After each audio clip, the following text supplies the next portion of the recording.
Hello friends, स्वागत करुच्ची Chittaranjan classes को। आशा करुच्ची समस्ते भलर थिबो। बर्तमान जो पिला माने 10th बा आईटीआई करछंती समान पे गोटे बड़ नियुक्ति आसी अछि एवं सेंट्रल गवर्नमेंट रो जॉब रहिछि। जो पिला मानकर बयस 18 ରୁ 28 वर्ष रहिछि समान पे भल सुजोग आसीछि, हाथ छड़ा करंतु नै। चलंतु टोटल से विषय डिस्कशन करिवा, कोन क्वालिफिकेशन रहिछि एवं एग्जाम पैटर्न, सिलेक्शन प्रोसेस, को पोस्ट आसीछि, सब किछि टोटल वीडियो रे डिस्कशन करिवा। वीडियो को प्रथम कर देखुथिले चैनल को सब्सक्राइब कर रखंतु। जॉब अपडेट वीडियो ପାଇଁ प्रत्येक दिन एमती निश्चित चैनल सहित जोड़ी रुहंतु एवं वीडियो टे लाइक कर दियंतु। जॉब टी आईटीबीपी तरफ आसीछि। टोटल कनेस्टेबल रो पोस्ट रहिछि 202 टी वैकेंसी रो पोस्ट आसीछि। एथिरे both male and female apply करि परिबे।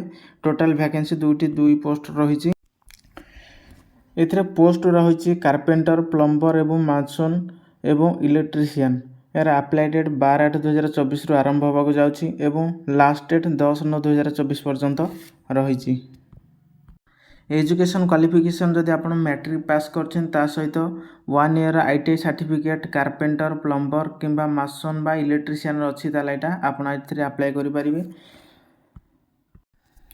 एज जो पिला मानकर 18 ରୁ 23 वर्ष जनरल पिलांकर रहिछि सेमाने अप्लाई करिवे। ता सहित एसएसटी पिला 5 वर्षर एज रिलैक्सेशन रहिछि एवं ओबीसी पिला 3 वर्षर एवं एक सर्विसमैन 3 वर्ष एवं पीडब्ल्यू पिला 10 वर्षर एज रिलैक्सेशन रहिछि। एथिरे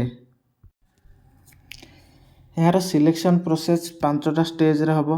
प्रथम आपनकर फिजिकल हबो, तापर होछि फिजिकल मेजरमेंट टेस्ट हबो, तापर रिटन टेस्ट हबो, तापर डॉक्यूमेंट वेरिफिकेशन हबो एवं तापर मेडिकल हबो। एतिक सब हेइ सारला परे तापर आपनकर जॉइनिंग हे जिवो। प्रथम रहिबो physical efficiency test. Physical efficiency test जो टेस्ट रहिबो एटा होछि 1.6 किलोमीटर रनिंग रहिबो 7 मिनिट 30 सेकंड पर 30 मिनिट पर्यंत एवं 11 फुट लॉन्ग जंप रहिबो 3टी चांस मिलिबो एवं 3.5 फुट हाई जंप रहिबो। फीमेल मान पे 800 मीटर रनिंग रहिबो 9 foot long jump 3 foot high jump रहिबो। सेकेंड स्टेज रे रिटन टेस्ट हबो। रिटन 2 घंटा समय रहिबो। इंग्लिश ऑब्जेक्टिव आसीबो 20 मार्क 20टा क्वेश्चन एवं हिंदी आसीबो 20टा क्वेश्चन 20 मार्क रो। जनरल अवेयरनेस आसीबो 20टा क्वेश्चन 20 मार्क रो। मैथ आसीबो 20टा क्वेश्चन 20 मार्क रो एवं reasoning आसीबो 20टा question 20 mark. Total 100टा question 100 mark रो exam हबो 10th class syllabus रो अनुसार।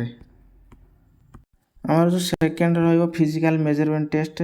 जो पिला माने मिनिमम हाइट एससी एसटी पिला सेमानकर 162 सेमी रहिछि एवं फीमेल पाई 150 सेंटीमीटर एवं अदर जो माने रहला अलगा स्टेट रो 170 सेमी 157 हाइट दरकार लेडीज जो वुमेन मानक पाई।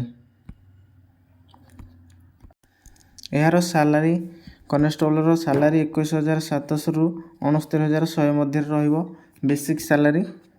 नेक्स्ट होची एटा केमिदा पर अप्लाई करिवे।